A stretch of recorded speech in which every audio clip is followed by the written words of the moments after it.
2024年2月15日凌晨2點14分，距離首航災變發生已經過去了將近8個小時。台北捷運板南線龍山寺站的月台上，此時没有了往日通勤族的喧囂，取而代之的是一片死寂與壓抑至極的金屬撞擊聲。月台上的廣告燈箱依舊亮着，微弱的熒光照在地面上，映出了20幾道全副武裝的黑衣身影。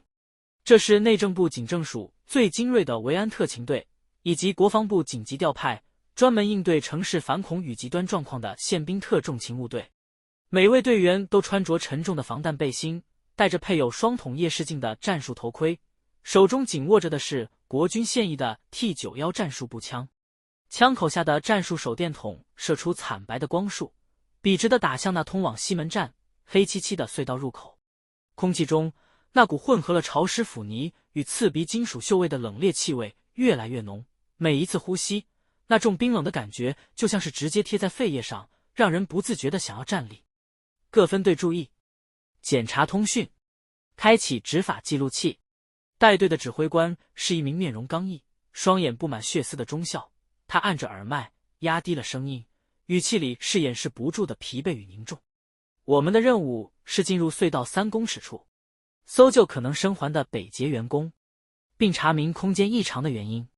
若遭遇不明生物，允許直接開火。耳麥裡傳來機聲沉悶的收到。隨後，隊伍以標準的戰術搜索隊形，踩着冰冷的碎石子與鐵軌，緩緩步入了隧道的陰暗之中。腳步聲在狹窄的圓弧形隧道內回盪，除了他們的呼吸聲，周圍安靜的像是連時間都停滯了。前進了約200公尺，周圍的光線已經完全消失，全靠戰術手電筒的光束在黑暗中切割。突然間，前方探路的尖兵舉起了左手，拳頭緊握，整支隊伍瞬間半蹲下身，20幾支步槍的槍口同時指向前方。透過夜視鏡的綠色畫面以及手電筒光束的邊緣，他們看到了那輛斷裂的捷運車廂，車廂的後半段還好端端地停在鐵軌上，但前半段卻突兀地消失了。而在那平整如鏡的斷口前方不到5公尺處，正懸浮着那團灰蒙蒙的圓形孔洞。從車外看去，那孔洞周圍的空氣正產生着剧烈的如同高溫柏油路面般的肉眼可見扭曲。那種扭曲甚至讓隧道的混凝土牆面在視覺上產生了波浪狀的線條。那不是火焰，也不是黑洞，而是一種純粹的灰色，散發着讓人背脊發涼的微光。長官，那邊有東西。尖兵的聲音在耳麥裡剧烈顫抖，手電筒的光束聚焦在斷裂車廂的車頂上，在那裡正趴着3只體型如成年獵犬般巨大的怪異生物。驼們的身軀在手電筒光線下呈現出一種半透明的琉璃質感，可以清晰地看到內部仿若骨骼般的怪異陰影。8條長滿了細密鋼毛的灰色之節正死死扣着車廂外殼，發出令人牙齒發酸的刮擦聲。最讓人毛骨悚然的是驼們頭部那碩大的複眼，在慘白的光線中，那複眼正閃爍着淡淡的不帶任何情感的暗紅色光芒，似乎是被手電筒的光芒刺激。其中一只银子怪物突然张開了口氣，發出了一聲極其尖銳如同金屬摩擦般的低吼。開火！開火！指揮官沒有絲毫猶豫，瘋狂地大喊。剎那間，狹窄的捷運隧道內爆發出震耳欲聾的槍響，20幾支 T91步槍同時噴吐出刺眼的火舌，無數發 5.56 毫米的高速子彈帶着恐怖的動能，瘋狂地傾瀉向那3只怪物。在如此狹窄的空間裡，這種火力的交織本該在瞬間將任何生物撕成碎片，然而接下來發生的畫面卻讓所有身經百戰的特種部隊隊員陷入了靈魂深處的恐懼。火藥在槍膛內炸響，子彈帶着尖銳的呼嘯飛出槍口。可當那些子彈在跨入灰色孔洞周圍約3公尺的扭曲立場時，原本高速飛行的彈頭竟然像是撞進了極度濃稠的隱形膠水裡一樣，速度在短短半公尺內以不符合物理定律的方式迅速衰減。每個人都能清晰地看到無數發彈頭在空中突兀地慢了下來，最後失去了所有的動能，軟綿綿的噼里啪啦地掉落在鐵軌與碎石子之間。這不可能，彈道完全被吃掉了。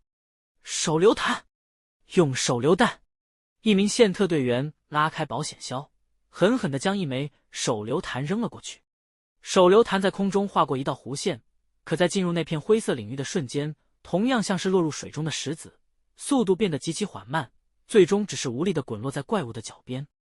轟！手榴彈爆炸了，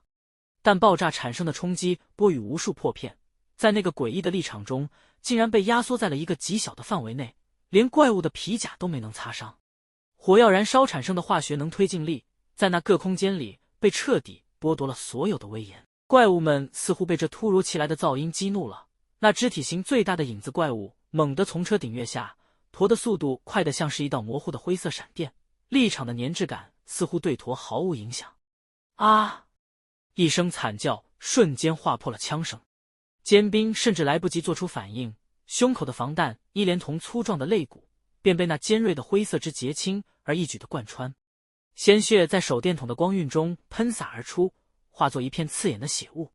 怪物那暗紅色的複眼冷漠地盯着眼前的獵物，隨後猛地一甩，將那名體重超過80公斤的壯碩隊員如同垃圾般砸在了隧道牆壁上。撤退！快撤退！指揮官的聲音已經完全失控。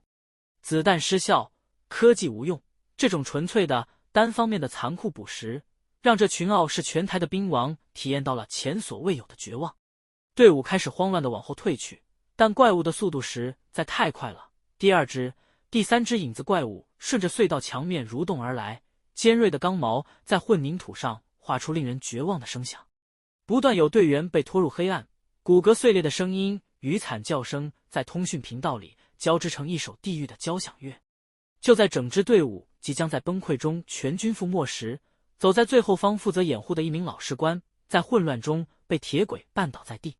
一只影子怪物已經撲到了他的面前，那帶着粘液的口氣幾乎要貼到他的臉上。在極度的恐懼與腎上腺素狂飆下，老士官自知必死，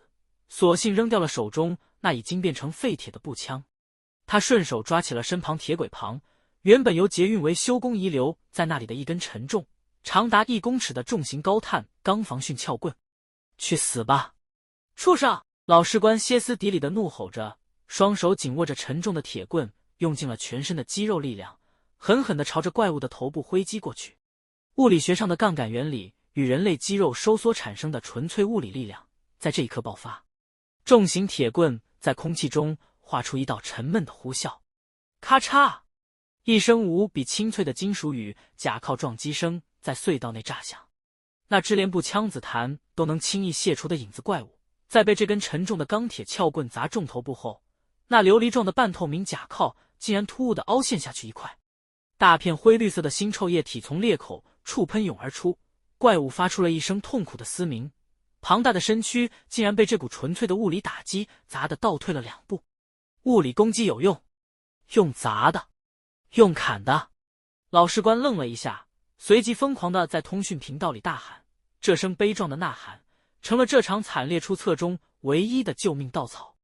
剩餘的隊員們紛紛反應過來，他們不再嘗試開槍，而是拔出腰間配備的格鬥軍刀，或是撿起周圍任何能用作钝器的金屬管線，一邊瘋狂地揮舞防守，一邊護送着受傷的同伴，狼狽不堪地朝着龍山寺站的月台退去。凌晨3點10分，當最後7名滿身鮮血、神情徹底崩潰的隊員爬上月台時，整支先鋒探測隊已經折損了大半。龍山寺站的月台地面上，到處都是觸目驚心的血腳印與丟棄的先進槍械。